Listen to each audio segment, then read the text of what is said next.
Okay, everyone, we are ready to begin. We are already in session. So I'd like to first stand for a moment of silence.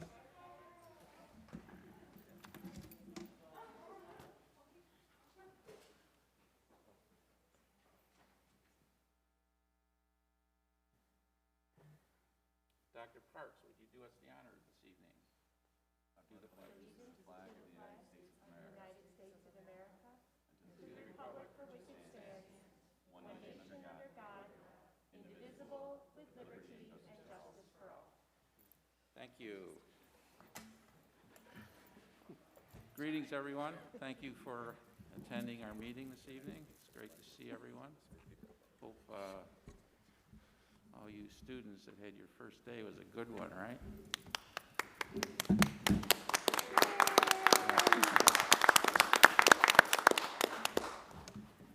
Okay, I need to read this. In case of a fire, would everyone please follow the exit signs to the outside of the building? Please stay completely clear of the building to provide space for any fire department vehicles. We thank you for that. The next item is approval of this evening's agenda, so I will entertain a motion to approve the agenda. Motion, please, by Kristen. Second. Can't see everyone. Second. By Christopher. All in favor, say aye. Aye. Aye. Any opposed? Motion carried. Thank you. Item 3 is our superintendent's update. So, Dr. Terranova, the floor is yours. Thank you, Mr. DeLucia, and great to be here today. We had about as successful an opening that we could possibly have. First time since March of 2020, I believe, that we've had over 4,300 kids and 700 adults on campus in person, which was an incredible achievement. And again, as I checked with principals and did some walkthroughs in the morning and then checked with principals after school, they all said that it was phenomenal. I'm not going to steal their thunder in terms of the campus news, but our attendance is approximately today, 98% of our students were in session today, so our attendance rate was off the charts in terms of people showing up. We had 0 issues with any safety procedures, which was excellent. Excellent cleanliness. A shout out to our buildings and grounds team for working tirelessly to make our classrooms and buildings clean, and appreciate everybody's patience today, as many of you saw and were part of the line of cars down various roads coming into the campus. Again, this is the first time we've had everybody back, so we're going to kind of get used to those traffic patterns, and we appreciate everybody's patience. Our goal is obviously to maintain full-time, everyday, in-person schooling throughout the school year. We appreciate the support of the community around that, and I certainly appreciate the support of our county and our county leadership to also help us in that endeavor. But I can't tell you how proud I am of the opening day and how smooth it was and how great the kids not just behaved, but just had a great day of, hopefully all of them had a great day, their first day. Just a couple other updates I want to mention. Before today, we had 5 conference days for our teachers. Typically, we do 3 conference days and then 2 during the year. We ended up lumping all 5 together because we wanted to make sure we showed respect for those of the Jewish faith and did not want to start school during one of the 2 days of Rosh Hashanah on the 7th or 8th of September. So we shifted the conference days, and that's why we started today. I think there's some highlights of these 5 conference days included Tuesday the 31st, which was our first day. We ended up having our entire staff on Corbett Field at one location, celebrating being back. Again, this was the first time we were able to get everybody in one spot in a long time. Beautiful weather, we lucked out on that. And had a great presentation for about an hour. I do want to mention one of the highlights of that presentation is recognizing specific heroes and heroines from different departments that do an incredible job but get very little recognition for all the great work they do. So I just want to again congratulate Jack Potter from Transportation, Tracy Tonias from Food Service, Michelle Lafredo from the clerical group, Phil Rodas from Buildings and Grounds, Polly Alexander from the teacher aid group. They were all honored for their unbelievable work. And then we did a special honor for our nurses and health office crew because of the incredible work that they did last year to help us maintain schooling as best we could. We also pointed out, again, to remind people that we were named one of the top music schools in the country, and we highlighted our music department as well. And then for the rest of the 5 days, we had really a simple focus. One was with our teachers to really focus on this, what we call our blueprint for exceptional instructional practice, and really basically core ideas on instruction and how do we work with our teachers to give them the appropriate professional development so they have a deep understanding of those instructional methods, and then can work with them and work with their fellow teachers to continue to grow in those instructional practices. But we need to keep it simple. That's our focus this year, really towards these elements, and really having this link between district goals and building and department goals, and then ultimately individual teacher goals. So we're all aligned in what we work through. That's what we're really focused on this year. A second big part of the 5 days was technology integration, thanks to our Director of Technology, Angela Affronte, and really going over the importance of using technology to enhance engagement and learning. And we also gave our entire staff opportunities to work in small groups to debrief on what they feel is critically important and areas of focus for our district relative to our strategic plan. So they met in small groups with our strategic plan facilitators to make sure they had enough time to give their thoughts and ideas in that process. And certainly they had other relevant professional development and classroom time. So it was a very productive 5 days.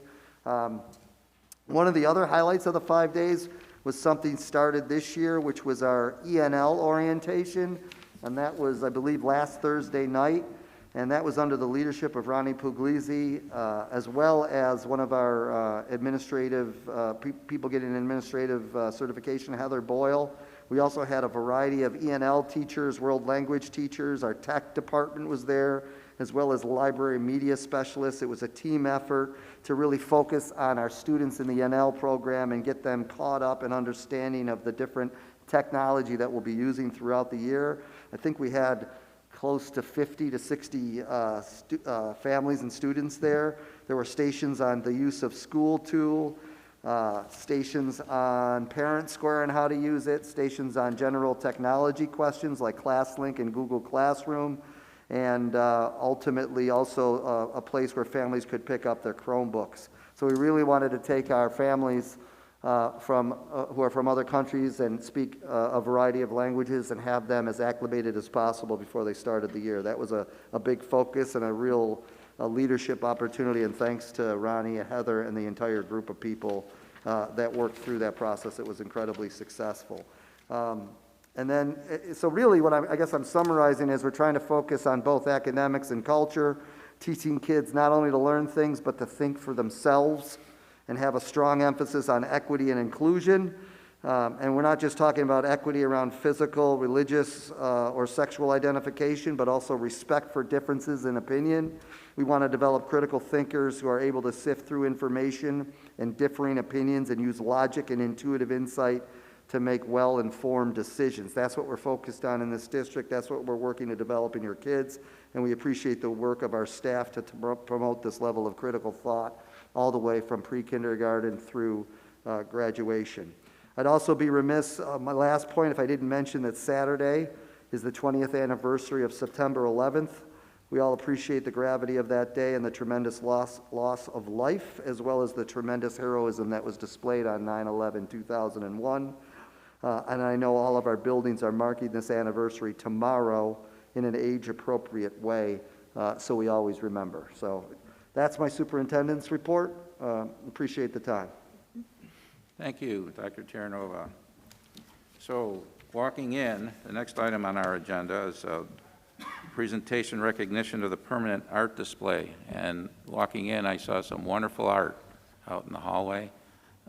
Both my children are artists, so I really, really appreciate seeing the achievements by our students. So, Tim, if you would introduce our Yeah, this is a program. great part of the presentation. Again, Mr. DeLucia, this is our permanent art displays that will be displayed in our various buildings. I want to introduce three outstanding art teachers who do an incredible job with our kids, Ian Marshall, Joe Festaya, and Leah Marvin, who are going to explain the awards and introduce the students.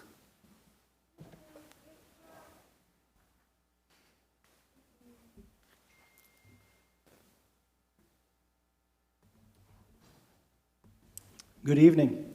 Thank you for having us to celebrate art here in Victor Central School District. We invite you, if you haven't had a chance, to take a close look at the 5 pieces that we have outside the auditorium. They are a great representation across our district, from our earliest kindergartners learning their first tools and strokes of paint, all the way through to our graduating seniors that we are excited at art scholarships and careers in art. It makes us very proud as educators to see this growth displayed so prominently here in the district. Today we're here to celebrate 5 students in the district that will have their works added to this permanent collection that will be for years displayed for anyone coming through these walls to see, and join a legacy of other artworks that have done the same. I believe they will be starting in the boardroom and then make their way through district offices, as I've heard many district administrators pick some that they really like to hang in their own spaces. So we have some certificates to present today that will be our way of honoring them, and hopefully they'll come back years later to see their work still hanging on the walls here in Victor Central School District. Our first selectee is Judge Shenley Fuentes Beardsley, who perfect timing is, I think, Judge Shenley is here. Judge Shenley, come on down, honey.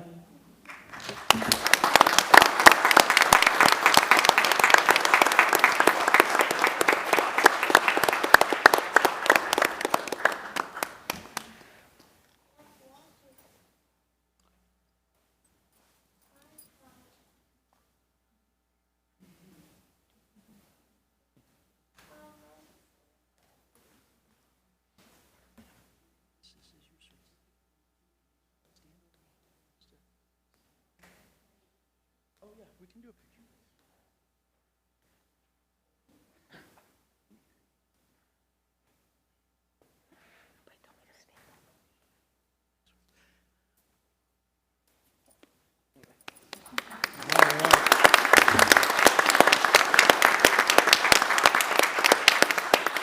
Our next selectee is Alexia Whitney.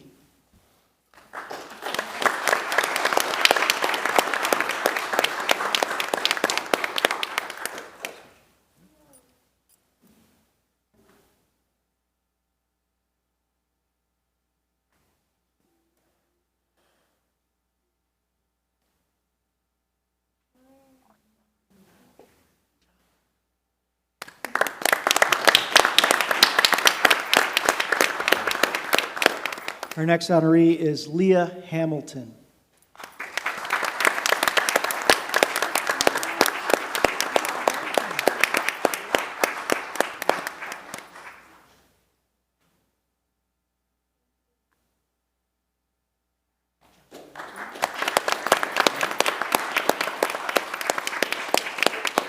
We also are honoring today Julia DeGroot.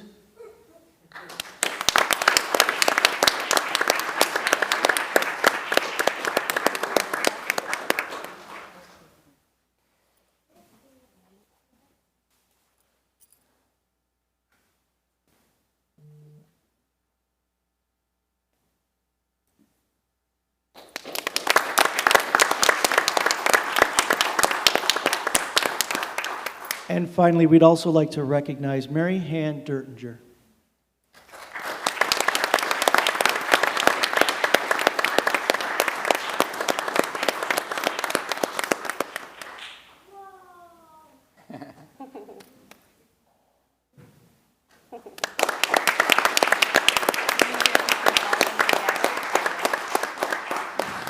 Thank you all again for your continued support, and a round of applause for our honorees today.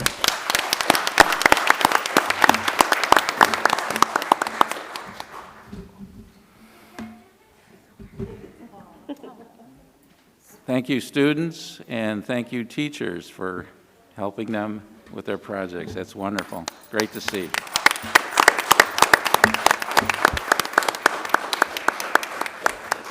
Maureen, do we have a list? Thank you. Okay, item 5 is public participation. The Board of Education invites you, members of the school community, to feel comfortable in sharing matters of interest or concern that you might have with us. Although the board's work is open to the public, this is not a meeting with the public. All matters brought to the attention of the board during the public session may be taken under consideration for future response or action.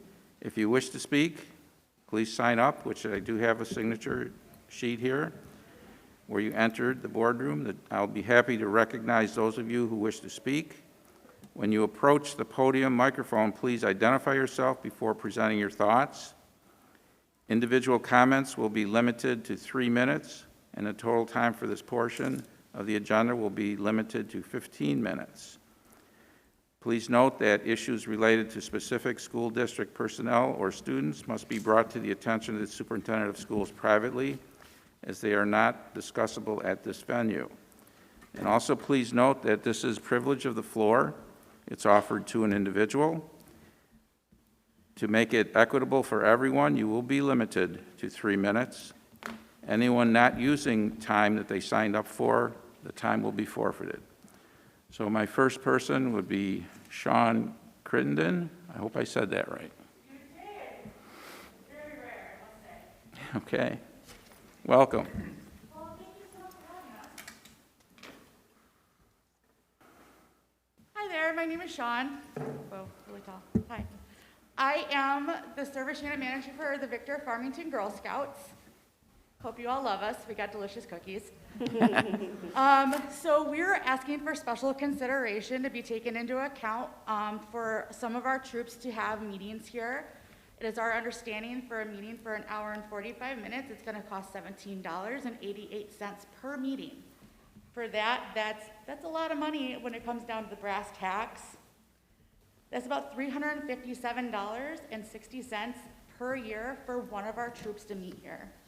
And if we have 6 troops meeting here 2 times a month, that's $2,145.60 for a not-for-profit organization. I'd also like to make note that we are not a religious organization. We are just a very loving, community-based organization. We're asking for possible special pricing as a whole for Girl Scouts, not just an individual troop, to meet here for one price rather than individually assessing each troop, if possible. And we would just like special consideration if that can be arranged for the school to all come together to make sure that that we can do the best we can for our girls without breaking all of our banks, because all of our money goes to educational programs, field trips, badges, learning lots of new things to help the girls become stronger, more independent, community organizations and community-sponsored people to help build them up. Because it's really important for our girls to have that voice here. Okay, thank you. Thank you.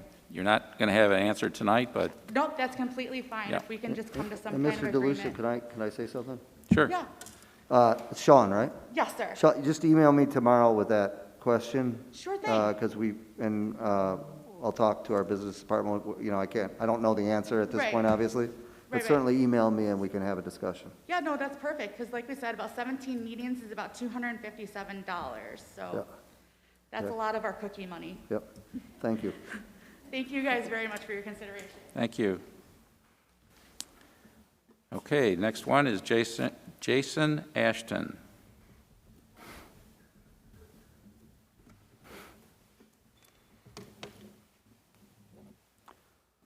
Hello, folks. I'm Jason Ashton, and first let me say thank you for what you do. It takes a lot of courage, time, and commitment for community leaders to sit up here, be elected, and serve this community, so thank you very much. I'm a concerned parent. I know there's been a lot of issues surrounding masks and mask mandates in schools. I'm very much pro-mask mandate in schools. I'm a City of Rochester firefighter. I get to see a lot of the end results of many illnesses, AIDS, tuberculosis, heart disease, and COVID. Watching these people the way that I get to see them before they get transported to a hospital is almost heartbreaking. So anything that we can do to limit and to stop the spread of this illness is only going to save our community from more of this heartbreak. So I apologize if I get a little choked up about this, because I've witnessed so many families and loved ones watching, you know, their loved ones go through this just traumatic experience. And I don't know if you guys ever seen COVID up front, but when you walk into a room, the person is normally gasping for air. They've had a fever for a week, they're dehydrated, their eyes are bulging, they lose control of their bodily functions, some of them. So they're not in a good place. Most of these people, believe it or not, don't have underlying conditions, medical conditions, and if they did, they never told me, and I'm the guy who has to write everything down and document it. So this, to me, can be very personal, and I don't want to see anybody's loved one go through this, especially the kids who can't get vaccinated. So I know that mask mandate is out of your hands. It's now the governor. Governor signed it. It's the law, and I applaud her. But even if it wasn't, I would still be a huge mask mandated advocate. And that's really what I had to say. And I thank you very much for letting me come up and speak tonight. Thank you. Thank you. Appreciate your remarks.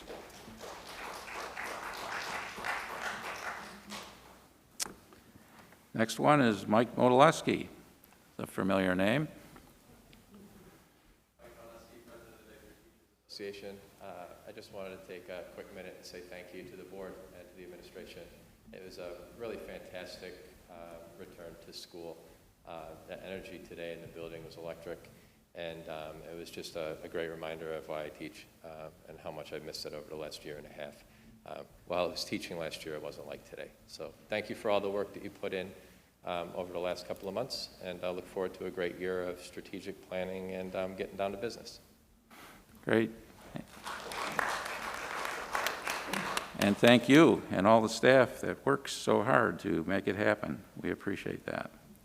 Next one is Nancy Gerdat. Yes, very good. Okay. Thank you. Thank you for the opportunity to be here tonight and to speak to you. I'm here tonight as a grandparent of a Victor student, and I want to speak on behalf of my family and especially my granddaughter. We wholly support the school district in all the ways you are trying to keep the kids safe and provide a great educational experience. I ask all who are fighting the mask mandate, the vaccine, and the policies created for safe schooling to please just stop. Our children have already lost so much and given up so much.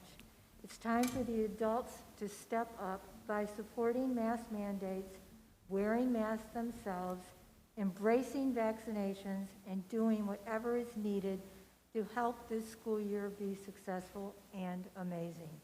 We all owe this to our children. The last thing these children need right now is controversy, infighting, and more stress. It's the last thing this school district needs too. You are already trying to do the impossible. Please be a role model. Show the children what it means to care for your community, to protect the health and safety of all. Your actions speak louder than words. Your children will be better for it. And thank you for the opportunity to say this. Thank you for your comments.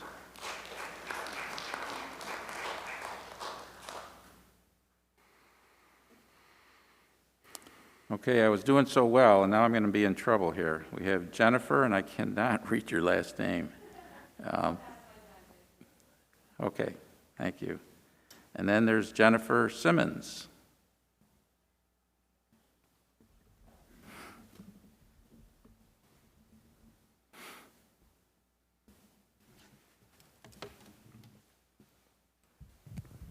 Hello. I'll be super, super brief. But I do have to say first that not only am I an alumnus, both of my parents also graduated from Victor, and my grandfather, who graduated from the old junior high, the current VAC. And now I have my children, two here and one that already graduated. So I have a long history and have spent a lot of time in this auditorium, and I'm also an educator, starting my 24th year at a neighboring district. And I really just wanted to say, with all my heart, that I'm so grateful for how this school has been run. Before the pandemic, last year was amazing, and that you were ready to stand up and keep our kids safe, with or without a mandate, is so important. I don't want to beat a dead horse, but that's really the biggest thing I wanted to say was thank you so much. And I did have one short additional comment, which is I'm looking forward to all of our open houses, both as a teacher and a parent, and I'm hoping that you will consider that it might not be safe yet to hold those all in person either, and that we might want to consider other venues for open houses this year. And that's all, and I just thank you so, so very much. Well, thank you. And perhaps I'm old enough to know your grandfather. I don't know. Okay. Thank you for that compliment. All right. Item number 6 is acceptance of consent items. We have 6A through I. So I would first entertain a motion to accept the consent items. A motion by? So moved. Christopher, second by Kristen. Any comments or questions about these items, anyone? I do, yes. Can I, oh, Kristen beat you to it, I think. go ahead. This is in regards to line B, the treasurer's report. I did look at it with a little bit of a specificity. I don't know if Mr. Valise is in the room? Yeah, he is. Okay. There he is. In order to read my tablet, I have to not see you on the audit. I have a quick question.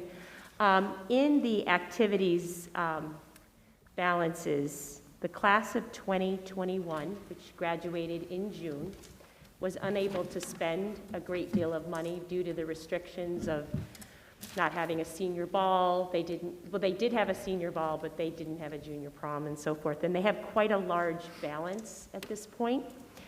Has there been any conversation with what that large sum will be used for? Yes. So just for the record, the extra class money is the money of the students, so I have no say over that money. With that being said, the class advisor, and I respect that they did this, closed the loop on this money. So we actually, during the transition, it hasn't been completely processed yet, but the graduating senior class has chosen to give that money to the incoming classes. So for the incoming freshman, sophomore, and junior classes, I believe, and I'm not positive, I don't have the numbers off the top of my head, I believe they got $1,000, and our new senior class got the remainder of the money. And that was a generous donation from our graduating seniors last year. Thank you so much. I appreciate that. Absolutely. Great, thank you. Dr. Terranova? Yeah, I just wanted to highlight a person on the personnel agenda. We always try to highlight our retirees. Retirement of Charles Colari, who is listed as a part-time clerk, but is significantly more than that, has been in this district for many, many, many years, made a huge impact.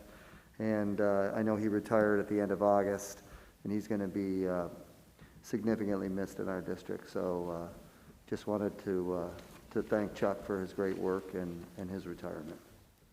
Thank you for that. Any other comments? I'm going to jump in, as I always do, and go back to line F, where we're Yes. approving Thank you. some very, very significant donations to our district, and we are deeply grateful for their consideration, specifically approximately $1,000 from the PTSA to the primary school, used for second grade field trips. Another PTSA contribution, $1,300 to the intermediate school to support community read, and then an $8,500 donation from the Victor Cheerleading Booster Club to be applied towards new uniforms for the varsity and the JV cheer.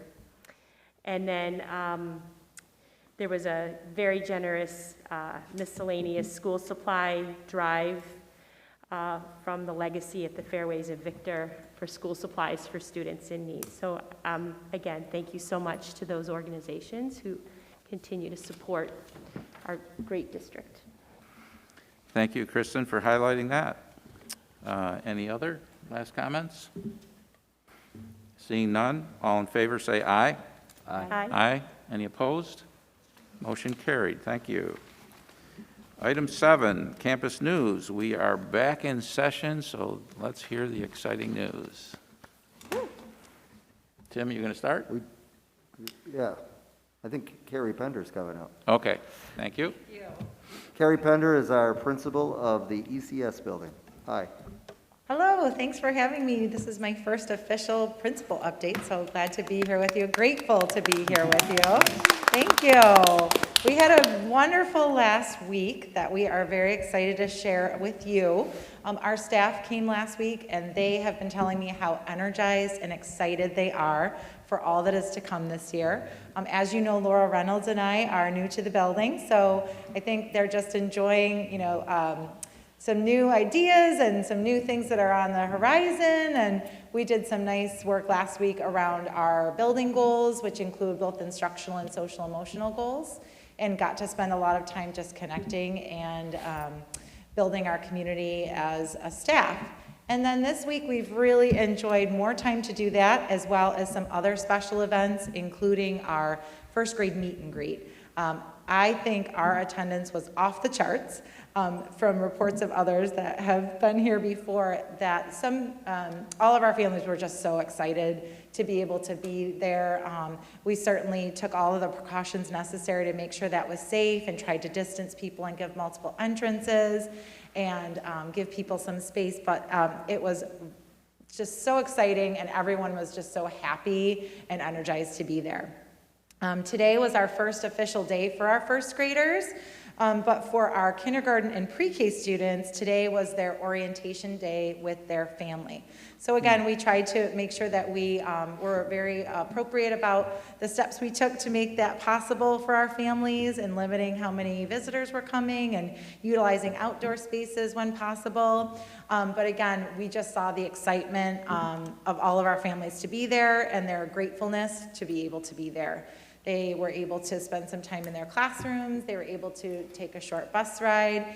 And you could just tell everyone was so excited to be coming back tomorrow for their first official day. So again, first grade had a wonderful first day today, and we're really excited for the first official day for our pre-K and kindergartners tomorrow. And we are looking forward to a wonderful year. So thanks so much for having me up, and it's great to be here. Thank you. This is Heidi Robb, our primary principal. Also new, a new administrative team at the primary school. So thank you for having me. I'm excited to update you on the primary school. We've also had a great couple of weeks welcoming our staff and our students back. I would be remiss if I didn't say the best part was today. It was so wonderful to see all of our students in the buildings. Although you couldn't see the smile because they're masks, you can see it in their eyes. All day long, it was just so wonderful to have them in the building. We welcomed almost 40 new entrants to Victor at the primary school, and I believe it was about a week and a half ago we did a parent night where we just, acclimated the families to the building where the students came, and we had just about 30 of those 40 families attend, which to me is such a highlight. That was wonderful to see those families and to get them engaged in the building. Another highlight would be our meet and greet. I stood out in the bus loop for the majority of the time just to see families come in, and I was able to welcome them. And what I heard more than anything was, I haven't stepped foot in a school in a year and a half. This is amazing. This was so great to be in school. And they weren't saying it to me. They were saying it to their children and to each other. And so I just think it was so wonderful that we could safely open our doors. We did ask most families if it was appropriate for just one person to come, and the excitement was just remarkable. So thank you for the support to have those meet and greets. And for the students, I think it was just as wonderful for the families as it was the students this year. I think that's about all I wanted to highlight this month. I look forward to seeing you in the future. Thank you. That's great.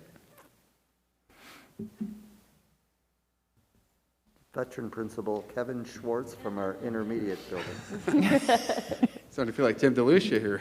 Yeah. Been around a while, so that's a good thing. No, thank you for having me tonight. So I want to echo what Carrie and Heidi said. I think every year when our staff comes back in late August, there's that increase in energy and enthusiasm. But once the kids come back, that's that day when the puzzle is really completed. And I think Heidi really said it well. You can't see their smiles, but you can see it with their eyes. And they were just terrific today, willing to please, excited, eager, a wonderful day all around. And just can't wait to connect again. Actually, tomorrow, myself, Michelle Maloney, and Stacy Thibodeau, our two assistant principals, will be visiting all of the classrooms, all homerooms at VIS, to talk to students about our motto of respecting ourselves, others in VIS. And if today's any indication, our kids are off to a great start with that. So very pleased there. I want to thank our teachers, too. They did some terrific work over the first 5 days as well around professional development. We spent a lot of time talking with our staff about learning targets and also success criteria. And I think the work and the focus can be summed up with one quote. We talked about the fact that when students enter our classrooms moving forward, we hope that their question should not be, what am I doing today? But rather, what am I learning today? How will I be able to show it to you? And why is it important? So that's really going to serve as the foundation for a lot of the work that our teachers will be doing in their professional learning communities when they look at their curriculum, their assessments, and how they approach teaching. So great job there. Our teachers also engage in a lot of work with technology. And again, I want to thank Angela Affronti for her great work. We are now a one-to-one building with Chromebooks, and that's something we've looked forward to for many years. And Maggie Elliott, too, our director of technology for our building, teacher leader in technology, she was very helpful, too, in providing a number of different PD opportunities for our staff. And lastly, this is typically the time of year in September where we're already well into our community read, but because of the late start, we have not yet kicked that off. But tomorrow at 2:30, we'll be holding a virtual assembly with our students to kick off our community read. I believe an invitation has been extended to the board through Maureen Goodberlet, if anybody would like to join.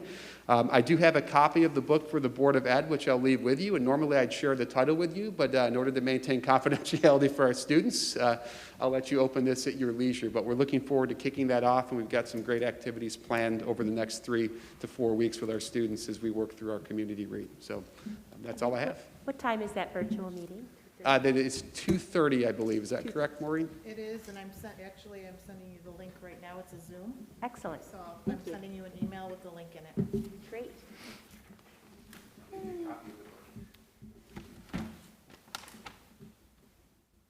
Can we peek? No, we can't peek. Don't show anyone. Thank you. Thank you.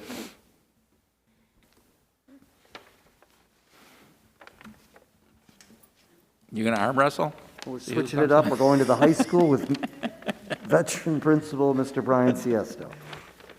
We're going in order of height, I think, so he's going to close it out. Good evening, I'm Brian Siesto, principal of Victor Senior High School, and today, like many have said, was a culmination of an absolutely fantastic start to the school year. Last month, we welcomed our freshman class with our annual Link Crew Freshman Orientation. We had 288 ninth graders attend orientation, which is the most we have ever had in the history of our Link Crew program, which we've had for about 10 years or so. They did a bunch of team building activities, got to know the layout of the building, and made some great connections with the 11th and 12th grade Link Crew leaders. We were so grateful to PTSA, who is very generous with their support for Link Crew. I think, is Cindy here? Cindy's here tonight, so thank you, PTSA, to Mrs. Colleen Collier and Mrs. Laura Avasado, the two Link Crew advisors. They spent many, many hours this summer in school planning for that wonderful experience, and especially to the Link leaders for helping the ninth graders feel welcome. We also celebrated the class of 2022, our new senior class, with Senior Connection last month. Special thanks to class advisors, Mrs. Michelle Merkley and Mr. Andrew Boutram. They originally were planning for a great outdoor event day, but it was one of those days that was just like torrential downpour. So we made a last-minute pivot. We pulled it inside, and the seniors were great. They just wanted to be together. It was a great kickoff to their last year at Victor. So it was wonderful to see them get together. And the third item I'm sharing tonight is very exciting. Victor Central Schools was one of 686 school districts nationwide to receive the NAM Foundation's Best Communities for Music Education Award. This is a signature program of the NAM Foundation. The NAM Foundation stands for National Association of Music Merchants, and they recognize and celebrate school districts for their support and commitment to music education and efforts to provide access to music for all students in a district as part of a well-rounded education. And our music program is home to 23 music ensembles and 13 different extracurricular ensemble groups related to music. Amy Oldfield and Laura Brewer, who are the two lead teachers in our music department, said that they're very excited to receive this recognition for our music department, and we're very proud of our music department's dedication, creativity, flexibility, and passion, providing the best possible music instruction for the students at Victor, and we thank the administration, the Board of Education, and the superintendent for this opportunity. So I wanted to make sure that I shared that with you tonight. And finally, I also want to thank our two new instructional directors, Karen Finter and Kristen Williamson, and our entire staff during the conference days who worked intensely on our academic initiatives so that our students are ready to succeed in the classroom now that we're back in full. And as a building, we have spent a tremendous amount of time emphasizing a positive and truly inclusive culture where all of our students and staff are accepted, celebrated, and welcomed, like Dr. Terranova said earlier. Our staff came outside this morning to greet the students when they came in. I noticed everyone in the hallway today saying hi to the kids. There was a tremendous energy. We were helping kids find classrooms, and some kids, this is the first time they've been in the building in over 500 days. So thank you to our teachers and to our staff for being the difference for our students. It was a tremendous start, and I think we are all thrilled to be back. So thank you. Great, thank you. Last but certainly not least, our junior high principal, Brian Gee. Good evening, everyone. Tricky thing about going last is people say a lot of the same things that you want to say as well, too. So I'm going to highlight just a few things you've already heard. Like Kevin had mentioned, and Brian did as well, the 5 days professional development, really well attended, really well focused. I shouldn't say well attended, everybody was here, but the focus and the energy was great, particularly around the learning targets work that Kevin had spoken about. Feedback from our teachers following that 2.5, 3 hour workshop one of those days was one of the best professional development opportunities they've had over the last 3 or 4 years. So really interested in continuing that work. And also, like Kevin mentioned, the junior high school, we're very fortunate to be part of the first wave of a one-to-one move within the district. So I want to thank the board for your support of that. And our kids came in today very, very much ready to use their devices and excited about that. And our teachers are very well poised to be able to use that as a powerful tool for instruction, not simply sort of a tool for organization. So I think that one of the things we've learned over the pandemic is how to really utilize technology for instructional purposes. So very excited about both of those things. And Linda Tabbitt, like Kevin had mentioned, she's our in-house tech person. She's working very hard daily to get kids connected, to keep teachers connected so that those tools can really be leveraged. And Angela's department has been fantastic in their response to parent needs and questions and getting devices to kids and getting appropriate chargers and hotspots is almost in real time, which when you think about the size of our buildings and our campus is really remarkable. A couple things for us as we look ahead to next week. And if you follow the Parent Square, some of this will sound a little familiar because I tried to put some things out today. We're going to be running, our student council is going to get up and running next week. We're very excited about that. We're super excited about SpongeBob the Musical coming to the junior high school. Again, I want to thank the board in Derek's office and others who've helped us get to an annual musical. If you've been in the district for a while, for a long time, we had it every other year, and we're now at a point where we're going to be going on consecutive years. That is very exciting for us. And along with that same idea, we're running our Club Expo on the 21st of September. We've got 25 clubs ready to go for in-person opportunities for our kids, which is really exciting. And I highlight that because that's the return to a more typical type of school that we've waited for, and our kids are ready to do that. Walked into a class today, a study hall, introduced myself, and I said, I'm thinking about maybe doing, something with like a couple video announcements every once in a while a week. Kids are raising their hand. I can do the camera. Can I be an anchor? Can I? And last year, you'd walk into a room and it was crickets. Kids didn't know how to talk. They didn't know how to, interact. And this year, very, very different. So it's a really exciting opening for us. And lastly, along with performing arts, went into sports study hall at the end of the day today, just to kind of, help kids understand what that's all about. Couldn't find an empty seat in our cafeteria. I don't know if I've ever seen a fall sports study hall that crowded. So kids are really turning out to participate, which is really rewarding to see. So thank you for your support around that, and to the teachers and coaches and performing arts directors. Thanks. Great. Well, thank you all for all those updates, and thank you, Dr. Terranova, for those introductions. That's an old reference. Item 7C, item 7B, capital construction update. Alexander Schrader, Mark Esposito. Welcome. Good evening, everyone. I'm Alex Schrader. I'm an assistant project manager with campus construction. I've been on Victor full-time since February, working on and overseeing the construction project. So I'm here tonight to provide everyone with an update for September.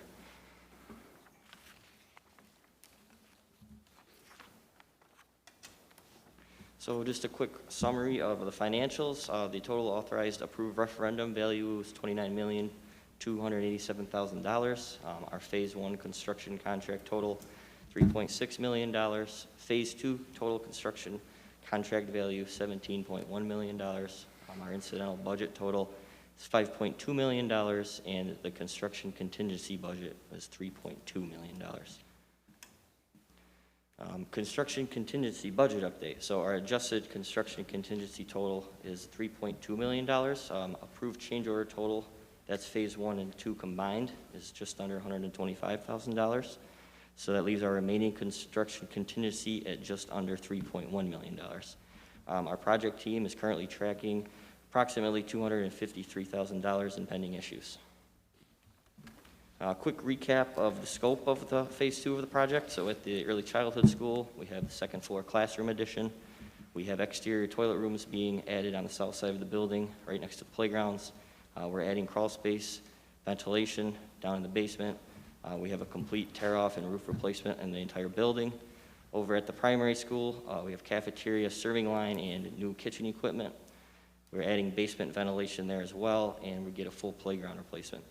The transportation building is the highlight of the project, the new building going up on the hill up there by our existing bus garage, adding 4 bus bays, a bus wash bay, and an office and conference area section.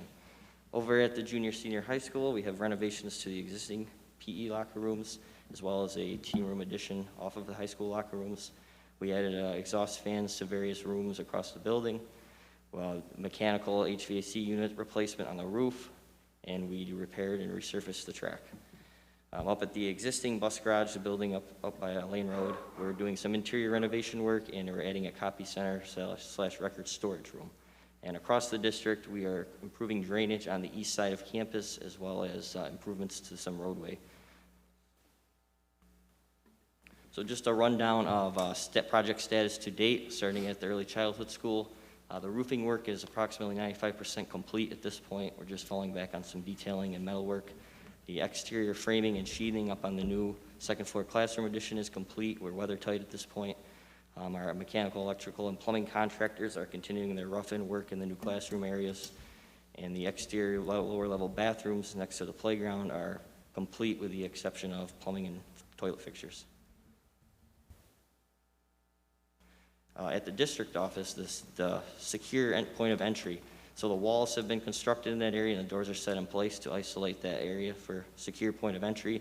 Security camera and door access controls have been installed. I purposely skipped over that first bullet because we got news earlier today that all of the remaining programming testing has been completed as of today, so that space is fully functional and operational. Over at the primary school, we have a temporary serving line set up for lunch service. New kitchen equipment has been installed. We added some new dry storage rooms for the food service staff. The playground equipment has been fully installed. Our playground rubber surfacing will be completed by mid-September. And then playground landscaping and sidewalks are ongoing and should also be completed by mid-September. Over at the high school, the existing PE office renovations are complete. We completed our steel work on the new addition. The interior concrete slab on grade has also been completed at the addition. The exterior brick facade work has been completed at the addition with the exception of the north wall. And we also removed and installed 3 new HVAC mechanical units on the roof. Up at the new transportation building, we've installed the stone subbase to get ready for the asphalt over the new parking lots. Our CMU bearing walls are ongoing. Underground work has been ongoing for all of our mechanical, electrical, and plumbing trades. And our outdoor facilities, the track and tennis court resurface work has been completed, and campus-wide road paving and striping has also been completed. Got some pictures for you, show some update over at the transportation building. Just an overview of the CMU walls being constructed. This is a look at the back of the building, showing where the bus bays will be. That's a look inside the bus wash bay, where the buses will come through that door, get washed by the equipment, and exit out into the parking lot. There's a view of all of our electrical conduits coming in that will service all the new electrical and networking cable. It's a photo of the ECS lower level bathrooms with the tile floor complete, finished paint on the wall, and our plumbing fixtures are scheduled to be installed next week in this space. There's a look at the second floor ECS classroom addition. All the sheathing has been installed, and since to date we've actually installed the air barrier on the outside of that, so that green is gone. It's a solid gray color that gives us weather tightness on our exterior. Look at the roof on the ECS second floor classroom addition. The roof has been completed to date, and we're weather tight underneath, nice and dry. Look at the high school team room addition. Steel has been set, and since then we've completed the interior slab on grade, and we're getting prepared for our interior walls to be constructed in this space. There's a look from the outside of the high school team room addition. Brick facade was completed. Did a good job of matching that up to the existing building. That came out very nice. Look at a new rooftop unit that was lifted up onto the high school. That's been fully connected and is functioning as it should. And then they'll look at the tennis courts after the resurface work. We completed all 8 tennis court resurfacing over August, month of August. And a look at the primary school playground equipment and curbing install. And we actually got a load of our wood chips in this morning, so between now and next week we'll be installing the rubber surfacing and then filling in those areas with wood chips, getting the sidewalks placed, and then landscaping and grass seed will follow that. Thank you for your time. Does anyone have any questions? Board members, questions for Alex? Thank you for the pictures. You're welcome. All right, looks like no questions. Thank you for the update, appreciate it. Now we are at 7C, strategic plan update. Dr. Terranova.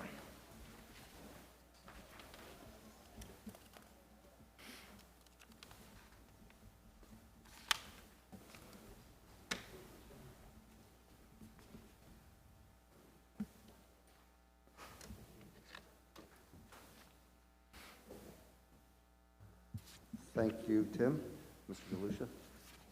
So I just want to give a very quick update on our strategic planning process. Just a reminder to everyone, the long-term plan for district improvement started with a long-term financial plan that really began in the winter of 2019-2020, and then certainly continued through last year.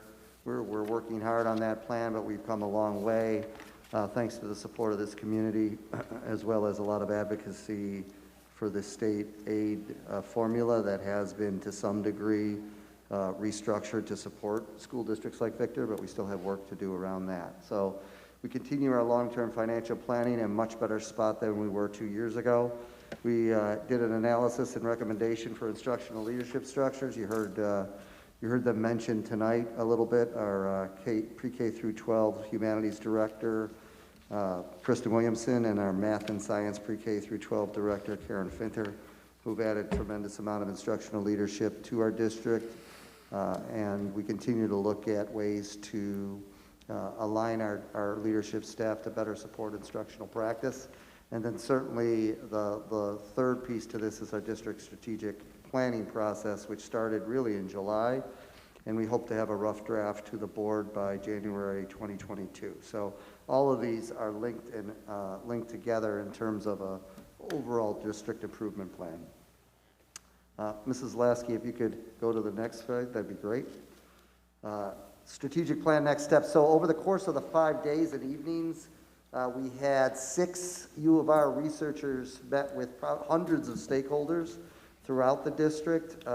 They included Board of Education, parents, support staff, teachers, all staff, as well as district office staff.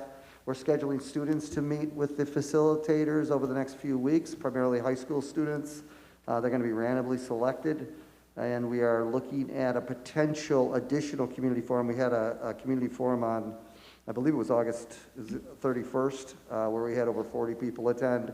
We're looking at the possibility to have a second forum to make sure the whole concept in this is, as well as I just want to put a plug in for the survey that anyone can fill out, offered to community members. Both the English and Spanish version is on the slide, and certainly on our website. You can find it pretty much anywhere. We'd love it if you participated in that survey, because that's going to give us added information around strengths and areas of needs of improvement and opportunities for us as a district. That's what we're really trying to do, is to gather as much information from the community as possible around what they value at Victor Central School District and what we need to really focus on in the future. Go ahead, Mrs. Lasky, thank you. We're going to kick off our strategic planning council meetings on Wednesday, October 20th all day. So we're going to take all this information from the focus groups and the survey, and a group of, and I'll explain it in a second, a large group of people are going to get together and really synthesize that information down to the essential themes and the most relevant themes. It's going to be a lot of work, 4 to 5 days, looking at, again, the strengths, weaknesses, opportunities, and challenges of our district, to try to lay that foundation of identification of our initiatives that are going to guide our work over the next 3 to 5 years. That in essence will become our strategic plan. We hope to have a strategic plan to the Board of Education in rough draft form by January 1st. And if you look at the next slide, it gives you kind of a breakdown of what the council looks like. It's going to be a committee of somewhere between 30 and 35 people, made up of myself, 2 board members, a sampling of our directors, a sampling of our principals, an assistant principal, somewhere between 10 to 15 teachers, somewhere between 10 to 15 community members, certainly senior high students and support staff members. So this could end up being somewhere close to 40 people. We have to be careful around the size, because if it gets too big, it then loses its emphasis and ability to really problem solve. In terms of the community, we're going to have more information on the selection. It's going to be randomized as possible. We're first going to look for people. We're going to put the dates out for the 4 days, because first people need to figure out whether they're available for those 4 full days. It's a significant amount of work. And so once we do that, then we we'll look for people who are interested in doing it and are available for those 4 days. And then if we have more people that are interested than we can have, then we'll do some type of randomized picking of those community members. We do want to have a balance across buildings in terms of parents and community members. So that's one aspect, but the facilitators will take care of that. But like I said, I think I know we want to be as randomized as possible in the selection. So very excited. We've already kicked off the work around the focus groups and the survey. And again, I encourage anybody who has not completed the survey to please do so. I think it takes about 10 to 15 minutes, and it's incredibly valuable for us. Are there any questions from the board regarding the strategic planning process? Questions, anyone? Go ahead, Christopher. Dr. First, thank you. Secondly, on the strategic plan next steps, so if you went back, I think 2 slides. Yes. Students scheduled for later in the month. Do we have a sense of how many students are going to be randomly I selected? don't have that specific number. I know that they're going to be in smaller groups, so we're trying to get a decent number to participate. I can get the specifics, though. Okay. And then the other one on the last slide, as far as, obviously the committee between 30 and 35 people, I was just curious that when it says the senior high school students, again, just wondering how many of the students Yeah, would I be think able to we're trying to involve, so actually they- get somewhere between 3 and 5, it might be a little more. Okay. What we talked about, and I really appreciate Lynn Ertl and Bob McCavney, who are the 2 facilitators that are really doing the legwork around this. Where we can in any of these areas, if we have to make a choice to add 1 or 2 more people, we're going to do that.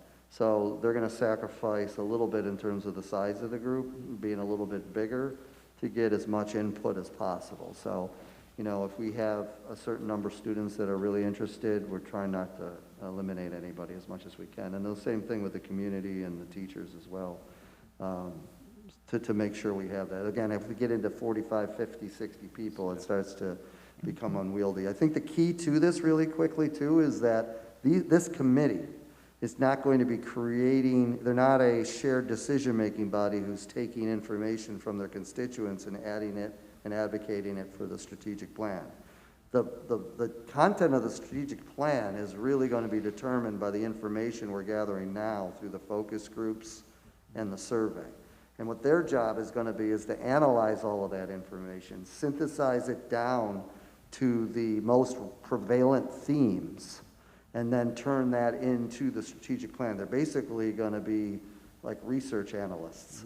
It's not the own viewpoints of the people on there to add to that strategic plan. It's all going to be from the data from the focus groups and the survey, which is why this part of the process is so important to get this feedback. Thank you. You're welcome. Other questions? Thank you, Dr. Terranova.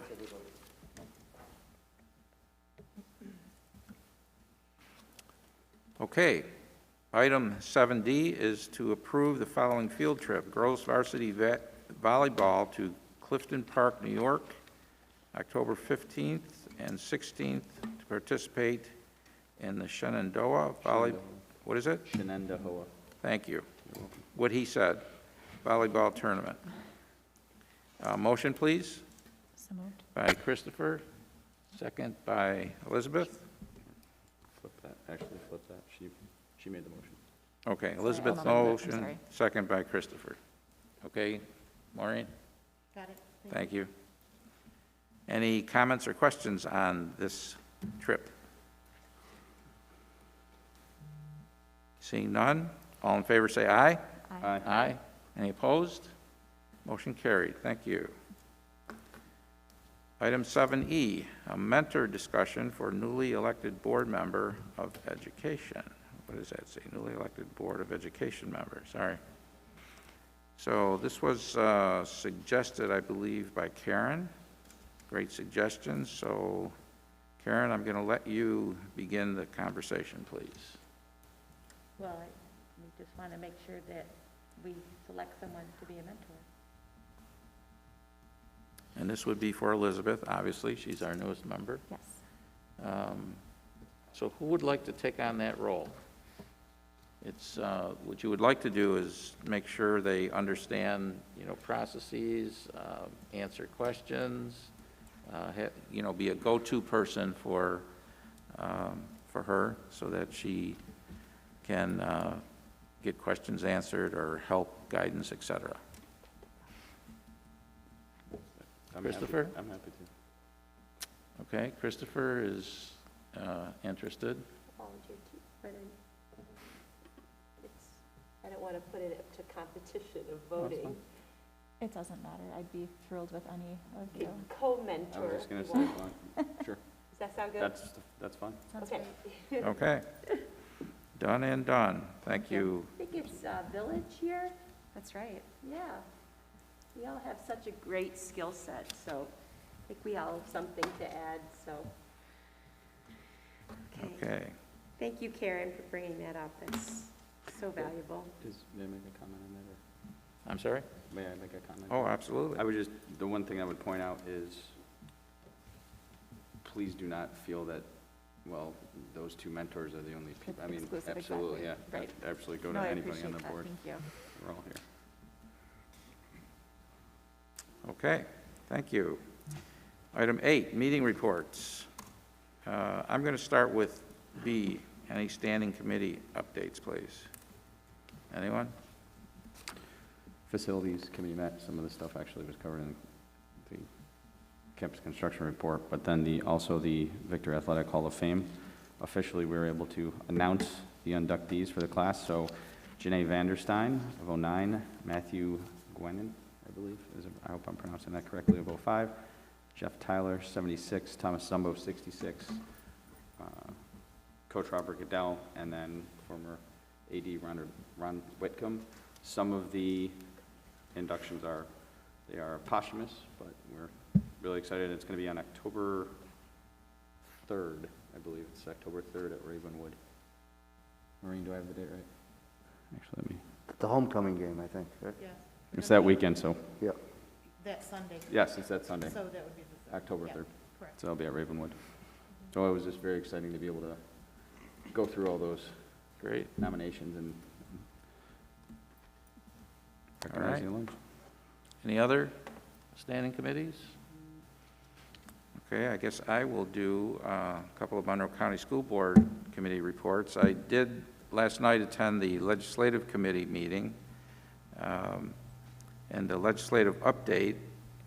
Sherry Johnson, the Executive Director, highlighted Senator Gillibrand's bill called Universal School Meals Act, which would provide breakfast, lunch, dinner, and a snack to all school-aged children, regardless of income, as one to watch. The bill has a companion in the House sponsored by Representative Tonka. So the Monroe County School Board Association is going to monitor the progress of that one. In terms of new business, they reviewed the mission with the members, and the mission is very simple. The Legislative Committee seeks to involve, number one, involve member districts and their communities in the legislative process, and two, influence legislators and the State Board of Regents. So that's an ongoing effort by this committee and the communities in the boards, districts, school districts. Potential advocacy priorities for the year. Funding is always, number one on the list. Make sure that Governor Hochul delivers on the promised foundation aid funding for the next 3 years and beyond. Second is a waiver for absenteeism due to quarantine. One of the members said that if a student would miss 10 days of school because of being quarantined, this has the potential to force districts into receivership if enough students are required to quarantine. So that's a concern, and that's something that they wanted to advocate for. Testing requirements for unvaccinated staff or staff that refuse to disclose vaccination status and students. Currently, they're developing a process that is expected to start in early October, and that would be the medical community. Concerns from members centered on the type, cost, availability of tests needed, as well as the location and staffing needed to accomplish the testing. Bus driver shortages, CDL requirements. Every district is struggling to have enough bus drivers, and one of the ideas that was floated was around the CDL requirements for drivers, and perhaps there might be some flexibility to use smaller vehicles that don't require a CDL license, and if that might be helpful. Overall staff shortages, concern remains among members regarding substitute and support staff shortages. And then no unemployment for failure to comply with mandates. Staff were concerned that people might claim unemployment benefits for being terminated for failure to comply with the federal or state mandates on vaccinations if they are implemented. I believe that was it, yes. So that was the legislative committee meeting. I also attended the leadership meeting, Monroe County School Board Association leadership meeting, and much of the discussion was around public participation at board meetings and how some districts have struggled with some concerns with people not really complying with the rules that are in place for public comment, and so they were thinking of looking at their policies around the public speaking portion of agendas, and I think that perhaps maybe this district or this board should probably look at our agenda as well. We have a policy for the agenda, and perhaps we can kick that to our policy committee to look at, and I have a lot of information that I could share, so I would be happy to join that committee to kick this one around. And that's it for Monroe County School Board. Any questions? Okay, item 9 is public comment, but I do not have any additional signatures on the sign-up. So I think we could pass by that one. Item 10 is upcoming events. The next regular board meeting is Thursday, October 14th. And we do have a couple of other things too, right, Maureen? We do have a workshop coming up, a retreat. Yes, our board retreat is September 20th and 21st. Right. Okay. Anything else from the board? Any other questions or comments? Seeing none, I'll entertain a motion to adjourn. Motion by Kristen, second by Karen. She didn't even see herself do that. All in favor, say aye. Aye. Aye. Any opposed? We are finished. Thank you, everyone, for your attendance.